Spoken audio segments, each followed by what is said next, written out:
முகத்தின் வெளிச்சமே,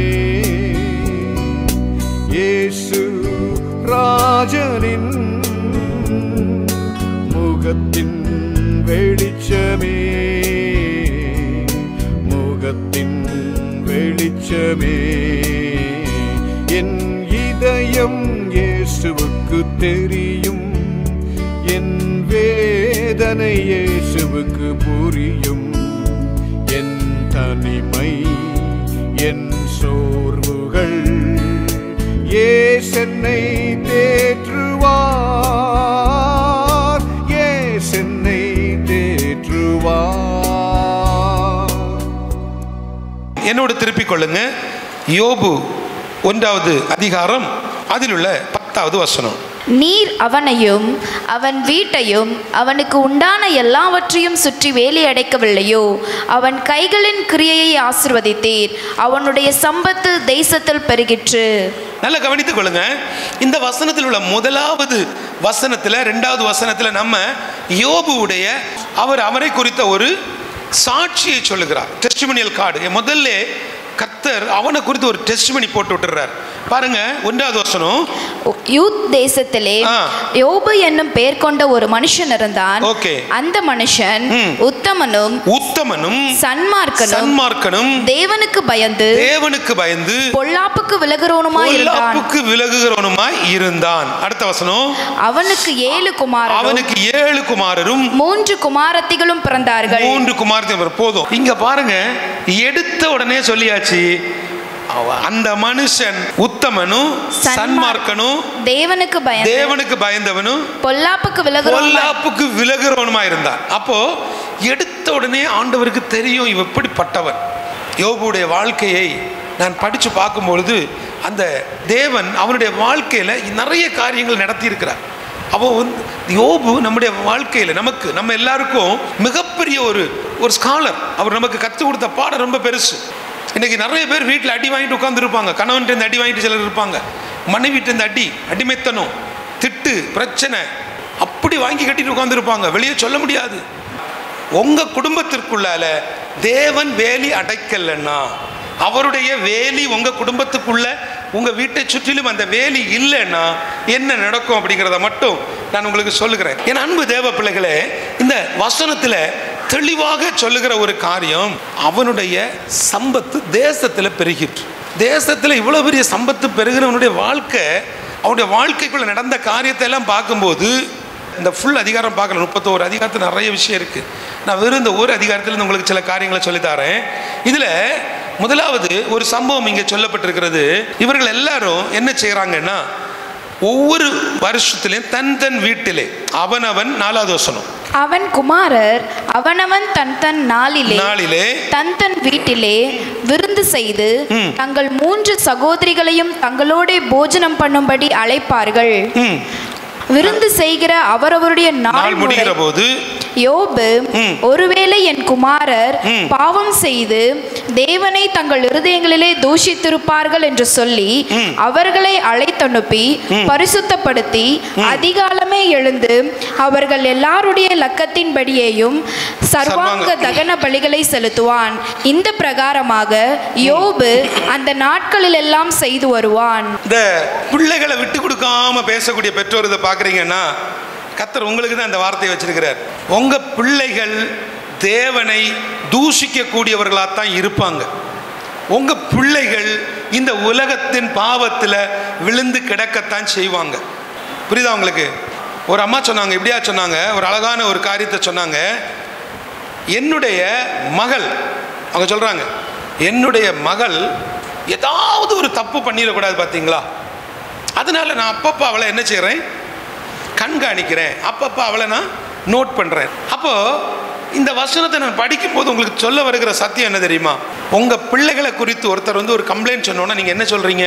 என் பிள்ளை அப்படி செஞ்சிருக்க மாட்டான், என்னுடைய பிள்ளை உத்தமன். இல்லைம்மா, உங்கள் பையன் இந்த மாதிரி ஒரு காரியம் பண்ண நான் பார்த்தேன், என்னுடைய பையன் அது பண்ணுறதுக்கு சான்ஸே கிடையாது, என் பையன் உத்தமன், அவனை போல ஒரு நீதிமான நான் பார்த்ததில்லை, அவன் சிகரெட் குடித்ததை என்னால் நம்ப முடியாது, அவன் மதுபானம் குடித்ததை என்னால் ஏற்றுக்கொள்ள முடியாதுன்னு சொல்லி என்னுடைய பிள்ளைக்காக, என் மகனுக்காக, மகளுக்காக நம்ம என்ன செய்கிறோம்? உத்தரவாதமாக நிற்கிறோம். எங்கள் பிள்ளை அப்படிப்பட்ட பிள்ளை இல்லைன்னு சொல்கிறோம், நல்ல விஷயம். ஆனால் ஒன்று செய்யுங்க, இதை நீங்களும் பார்க்கல. நீங்கள் பார்த்தீங்களா? நீங்கள் போய் பார்த்தீங்களா? இல்லை. இல்லை. நீங்கள் போய் ஒரு ஸ்பை வச்சு பார்த்தீங்களா? இல்லை. அப்போ நீங்கள் ஒரு காரியம் செய்யுங்க. இதுக்கு ஒரே ஒரு வழி என்ன தெரியுமா? உங்கள் பிள்ளைகளுக்கு அவங்க எங்கே போனாலும் பிள்ளைகள் மேலே இயேசுவின் இரத்தத்தை தெளித்து பிள்ளைகளுக்கு ஒரு பரிசுத்த வேலியை போட்டு பாதுகாத்து அனுப்புங்க. அழகான ஒரு சத்தியம். அவனுக்கு தெரியுது இவங்க பிள்ளை என்ன செய்கிறாங்க, குமாரர்கள் இவர்களுக்குள்ளே என்ன செய்கிறாங்க, வீட்டில் பார்ட்டி போடுறாங்க, வீட்டுக்குள்ளே என்ன செய்கிறாங்க, பார்ட்டி வைக்கிறாங்க. அப்போ இந்த பார்ட்டியில் கண்டிப்பாக இவனுக்கு தெரியுது இது எப்படியும் சாயங்காலம் லேசாக மருந்தை போட்டுட்டு ஆடும், ஏதோ ஒரு தப்புகள் நடக்க வாய்ப்பு இருக்குது. அதனால இவங்க தேவனை தூஷித்து விடக்கூடாது என்று சொல்லி யோபு, ஒருவேளை என் குமாரர் பாவம் செய்து தேவனை தங்கள் இருதயத்தில் தூஷித்திருப்பார்கள் என்று சொல்லி அவர்களை அழைத்து அனுப்பி பரிசுத்தப்படுத்தி அதிகாலமே எழுந்து, பிள்ளைகளை பரிசுத்தப்படுத்தி அதிகாலமே எழுந்து அவங்க லெக்கத்தின்படி இவர் என்ன செய்கிறாரு, சர்வாங்க தகன பலிகளை கொடுக்கிறார். இன்னைக்கு இருக்க பேரண்ட்ஸுக்கு நிலைமை எப்படி தெரியுமா? ஒரு பிள்ளை காலையில் எழும்பி காலேஜுக்கு போகிறா, காலையிலே எழும்பி காலேஜுக்கு போகிறா, 7:15 மணிக்கு அவள் பஸ்ஸுக்கு வந்து நிற்கணும். காலையிலே அவள் எழும்பி அவள் முந்தின நாளில் சாப்பாடை சூடாக்கி எல்லாம் ரெடி பண்ணி போகிறா. ஆனால் அம்மா என்ன செஞ்சிட்டு இருப்பாங்க, தூங்கிட்டு இருப்பாங்க. அம்மாவுக்கு டயர்டு. அம்மாவுக்கு என்ன டயர்டு? ராத்திரி முழுதும் டிவி பார்த்துருப்பாங்க, ராத்திரி முழுதும் சீரியல் பார்த்துருப்பாங்க. அம்மா வந்து காலையில் அசந்து 8 மணி வரை தூங்குவாங்க. ஆனால் காலேஜுக்கு போகிற பிள்ளை எத்தனை மணிக்கு போகிறா? 7:15 போகிறா. அப்படின்னா அந்த பிள்ளை 6 மணிக்கே எழும்பி என்ன செஞ்சிருப்பா, நேற்று உள்ள சாப்பாடெல்லாம் எடுத்து சூடாக்கி அவளுக்கு எடுத்து அவளுக்கு தம்பிக்கு கொடுத்து அவங்க ஸ்கூலுக்கு போகிறாங்க. அம்மா என்ன செஞ்சுட்டு இருக்காங்க? அம்மானா பெற்றோர் என்ன செஞ்சு கொண்டு இருக்கிறாங்க? தூங்கிட்டு இருக்கிறாங்க. அநேக குடும்பங்கள் இது இருக்குது. வேலைக்கு போயிட்டு வந்து கணவன் அந்த வேலைக்கு தக்க அவர் பிந்தி வந்தார் முந்தி வந்தார், அது வேற.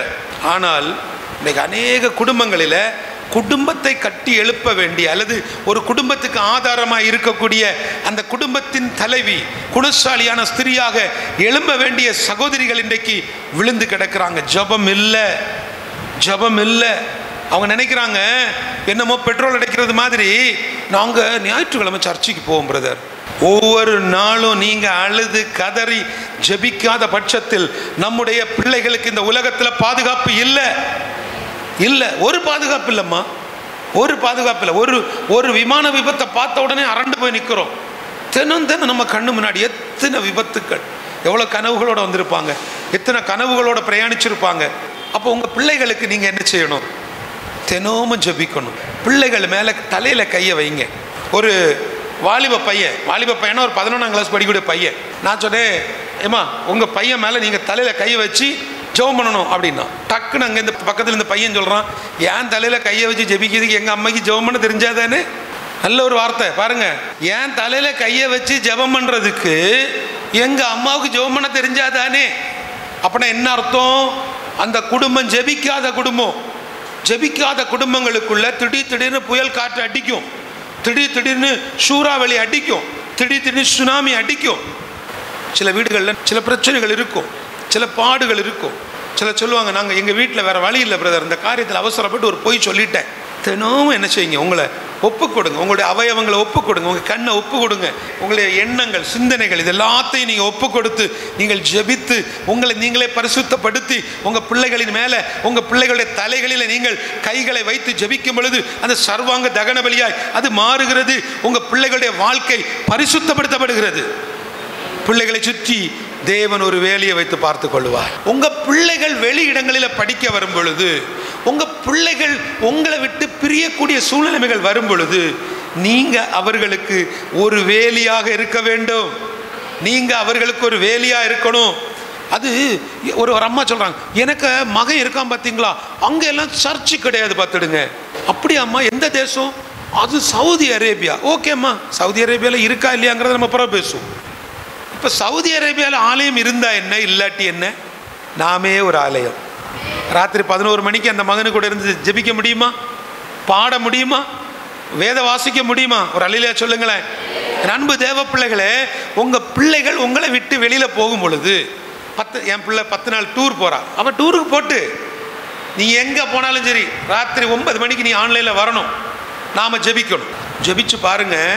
இந்த பிள்ளை இருக்கு பார்த்தீங்களா, இவ ஒரு பரிசுத்த சந்ததியை உருவாக்கக்கூடிய ஒரு பிள்ளையாக கர்த்தர் மாற்றுவார். ஏன்னா அவளுக்கு தெரியும் ஜெபத்தினுடைய ரகசியம், அவளுக்கு தெரியும் ஜெபிச்சா தான் சாதிக்க முடியும்னு தெரியும், அவளுக்கு தெரியும் ஜெபத்தினால நன்மைகள் கிடைக்கும்னு தெரியும். அன்பு தேவ பிள்ளைகளை பாருங்க, இந்த நாட்களில் ஆண்டவர் கிருபையாக குடும்பங்களுக்குள்ளால காரியங்களை வாய்க்க பண்ணுகிறார். பாருங்க என்னோட கூட அந்த வசனத்தில் அடுத்த வசனத்தை நீங்க படிக்கலாம். 18வது வசனம். இவன் இப்படி பேசிக்கொண்டிருக்கையில் வேறொருவன் வந்து உம்முடைய குமாரரும் உம்முடைய குமாரத்திகளும் தங்கள் மூத்த சகோதரன் வீட்டிலே புசித்து திராட்சை ரசம் குடிக்கிற போது வனாந்திர வழியாய் பெருங்காற்று வந்து அந்த வீட்டின் 4 முனைகளிலும் அடிக்க அது பிள்ளைகளின் மேல் விழுந்ததினால் அவர்கள் இறந்து போனார்கள். நான் ஒருவன் மாத்திரம் தப்பி அதை உமக்கு அறிவிக்கும்படி வந்தேன் என்றான். இந்த வசனம் என்ன சொல்லுகிறது? நிறைய இருக்குது, நான் சிம்பிளா முடிக்கிறேன்.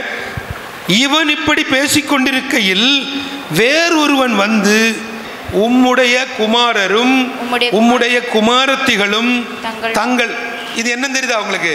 ஒவ்வொருத்தர் வீட்டிலையும் விருந்து. ஒருத்தருடைய வீட்டில் போகும்போது அங்கே என்ன நடக்குது? குடித்து வாசிங்க. தன் மூத்த சகோதரன் வீட்டிலே புசித்து திராட்சை ரசம் குடிக்கிற போது வனாந்திர வழியாய் பெருங்காற்று வந்து, ஏமா கவனிங்க, வனாந்திர வழியாக பெருங்காற்று வந்து, நல்லா கவனிச்சிடுங்க. நம்ம பிள்ளைகளுடைய வாழ்க்கையில கெட்ட பழக்க வழக்கங்கள், தேவனுக்கு பிரியமில்லாத பழக்க வழக்கங்கள், குறிப்பாக மதுபான பழக்கங்கள், புகைப்பிடிக்கிற இந்த மாதிரிப்பட்ட பழக்கங்கள் நம்முடைய வாலிப பிள்ளைகளுடைய வாழ்க்கையில வரும் பொழுது முதல்ல பெருங்காற்று அடிக்கும்.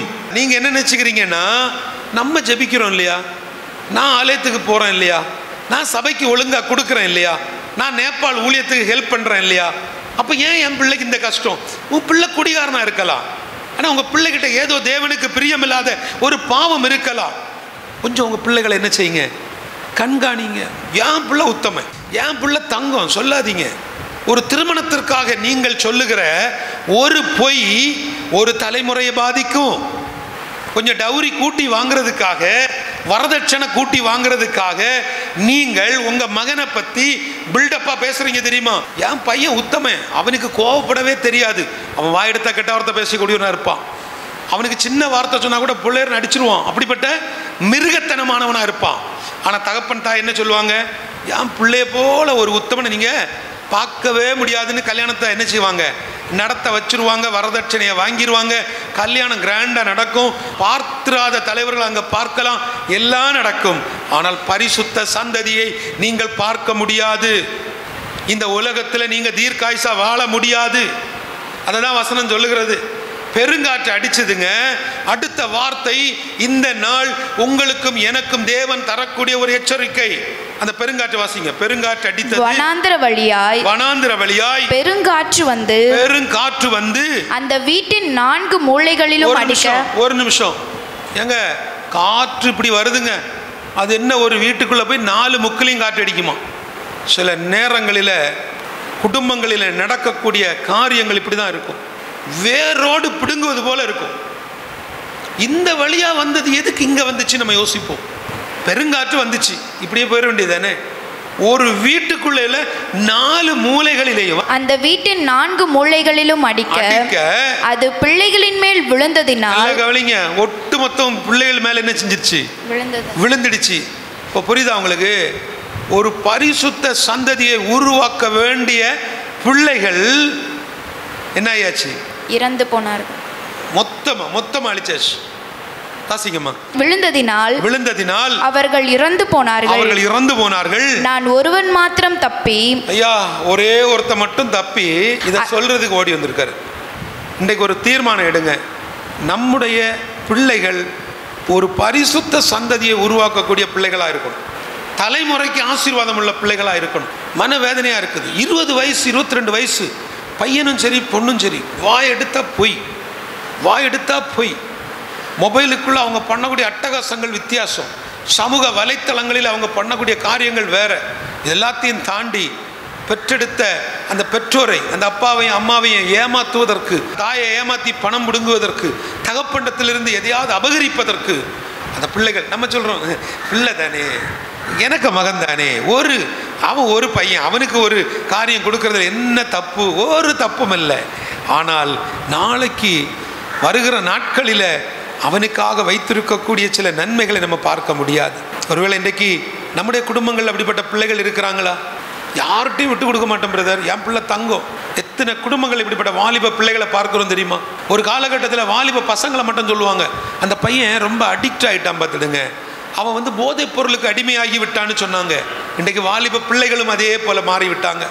எத்தனையோ வாலிப பிள்ளைகள் இன்றைக்கு மதுபானத்திற்கு அடிமைகளாக இருக்கிறாங்க. தைரியமாக போய் அந்த போதைப் பொருட்களை வாங்கி பயன்படுத்தக்கூடிய துணிகரம் பிள்ளைகளுக்கு இருக்கிறது. வாலிப பிள்ளைகளுக்கு இன்றைக்கு அந்த துணிகரம் இருக்கிறது. பெற்றோரை விட்டு தனிமையாய் போகும் பொழுது உங்கள் பிள்ளைகளுக்கு தேவன் வேலி அடைத்தால் மட்டும்தான் நம்முடைய பிள்ளைகளை அப்படியே பரிசுத்தமாக நீங்கள் பாதுகாத்து கொள்ள முடியும். அல்லேலூயா. கடைசியா ஒரு காரியத்தை மட்டும் சொல்லி 22வது வசனத்தை வாசிங்கம்மா. இவைகள் எல்லாவற்றிலும் யோபு பாவம் செய்யவும் இல்லை, தேவனை பற்றி குறை சொல்லவும் இல்லை. பாருங்க, 20வது வசனத்தில் சொல்லப்பட்டிருக்கிறது, அப்பொழுது யோபு எழுந்திருந்து தன் சால்வையை கிழித்து தன் தலையை சிரைத்து தரையிலே விழுந்து பணிந்து, நிர்வாணியாய் என் தாயின் கர்ப்பத்திலிருந்து வந்தேன், நிர்வாணியாய் அவ்விடத்துக்கு திரும்புவேன், கர்த்தர் கொடுத்தார், கர்த்தர் எடுத்தார், கர்த்தருடைய நாமத்துக்கு ஸ்தோத்திரம் என்றார். கர்த்தருடைய நாமத்துக்கு ஸ்தோத்திரம் என்ற. நல்ல கவனித்துக் கொள்ளுங்க, எவ்வளவு வேதனையில இந்த வார்த்தை. ஏன்னா இவர் யாரு? உத்தமன், சன்மார்க்கன், தெய்வத்துக்கு பயந்தவன், எல்லாத்துக்கும் மேல பொல்லாப்பை கண்டு விலகுகிறவன்.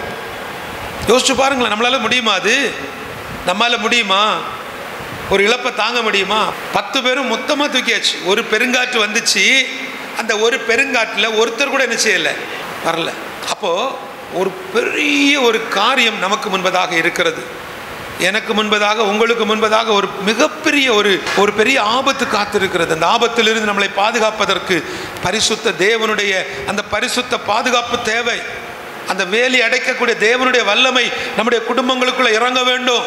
காலையில் வீட்டை விட்டு போகிறோம், பிள்ளைங்க வேலையை போகிறாங்க, ஸ்கூலுக்கு போகிறாங்க. எல்கேஜி யூகேஜி படிக்கக்கூடிய பிள்ளைகள்கிட்ட சொன்னால் அப்படியே ஷூ போடும் முன்னாடி பயபக்தியா. ஏன்னா ஷூ போட்டுட்டு ஜெபம் பண்ணியாச்சுன்னா ஏசப்பா கண்ணை குத்தி விடுவார். இப்படி மிரட்டி தானே வச்சுருப்போம். என்ன செய்வான்? ஷூ போடும் முன்னாடி பயபக்தியா நின்று, இயேசுவே நான் பிரயாணத்துக்கு போகிறேன், நீ ஆசீர்வதியும், எங்கள் டீச்சர் ஆசீர்வதி எல்லாம் சொல்லுவான். எப்போ? எல்கேஜியில் சொல்லுவான், 5ஆம் கிளாஸில் சொல்லுவான். இல்லைன்னா அடி கிடைக்கணும் அவனுக்கு தெரியும். ஒரு 7, 8 வரும் பொழுது அவங்கள அறியாமலே ஒரு சின்ன ஒரு கெத்து அப்படி கூடும். அதுக்கப்புறம் பார்த்தீங்கன்னா அந்த ஜெபம் இருக்குது பார்த்தீங்களா, முதல்ல அவங்களுக்கு அந்த நோய் எங்கே தொடங்குனா ஜெபத்துக்கு அளவு குறையும். அதுக்கப்புறம் ஒரு நோய் அவங்களுக்கு வரும். அது என்ன நோய் தெரியுமா? அவர்களுக்கு மொத்தமாக அந்த ஜெபம் மறந்து போயிடும். மறதி நோய். ஜெபம் பண்ண மாட்டாங்க. நாமளும் என்ன செய்ய மாட்டோம். புரியுதா அவங்களுக்கு? பிள்ளைகள் வளர வளர நாம பிஸி ஆகிடுவோம். ஜெபிக்க வைக்கணும். சொல்லுங்க, ஜெபிக்க வைக்கணும். இந்த பிள்ளைகளுக்கு உத்தமனாய், சன்மார்க்கனாக, கடவுளுக்கு தெய்வத்துக்கு பயந்த, இயேசுவுக்கு பயப்படக்கூடிய அந்த பயத்தை கொடுத்து பொல்லாங்காய் தோன்றுகிற எல்லாவற்றையும் விட்டு அவங்களே விலகணும். அவங்க விலகணும்.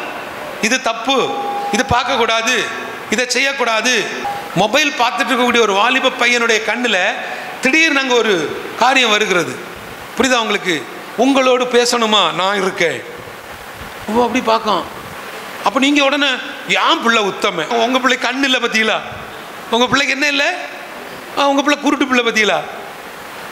உங்கள் பிள்ளையும் சரி, எங்கள் பிள்ளையும் சரி, நீங்களும் சரி, நானும் சரி, எல்லாருக்க கண்ணுலையும் அது என்ன செய்யும்? படும். ஆனால் அந்த பாவத்துக்கு விழாமல் தப்பித்துக் கொள்வதற்கு பரிசுத்த தேவனுடைய அந்த வேலி பாதுகாப்பாக இருக்கும்னா என் பிள்ளையோட, சொல்லுங்க, என் பிள்ளையோட கண்ணில் அது படாது. நம்முடைய பிள்ளைகள் இன்றைக்கு இருக்கக்கூடிய இந்த வாழ்க்கையில் அவர்கள் மிகப்பெரிய ஒரு ஆபத்துக்குள்ளே இருக்கிறாங்க.